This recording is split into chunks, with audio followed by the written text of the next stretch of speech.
Gender mosaic എന്ന് പറയുന്ന ഡാഫ്ന ജോയലിൻ്റെ ഒരു ബുക്കുണ്ട്. പുള്ളിക്കാരി ഒരു ബ്രെയിൻ സയൻറ്റിസ്റ്റ് ആണ്.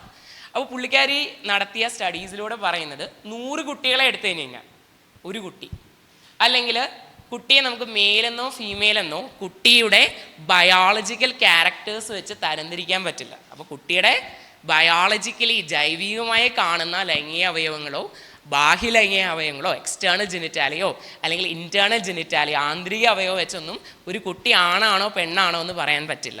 അങ്ങനെയുള്ള മനുഷ്യരെ വിളിക്കുന്ന പേരാണ് ഇൻ്റർസെക്സ്. അപ്പോൾ അവിടെയും ഈ പറയുന്ന ക്ലാസിഫിക്കേഷൻ നിലനിൽക്കില്ല.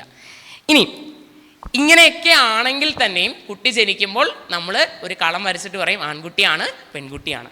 എന്നിട്ട് ആ കുട്ടി വളരുമ്പോൾ തിരിച്ചറിയുകയാണ് എൻ്റെ അച്ഛനും അമ്മയും പറഞ്ഞ പോലൊന്നുമല്ല, എനിക്ക് സ്വയം തോന്നുന്നത് അങ്ങനെയല്ല എന്ന് തോന്നുന്ന കുട്ടിയുടെ ജെൻഡേഴ്സിനെ കോമൺലി വിളിക്കുന്ന പേരാണ് ട്രാൻസ്ജെൻഡറിസം എന്നത്, ട്രാൻസ്ജെൻഡറിസം.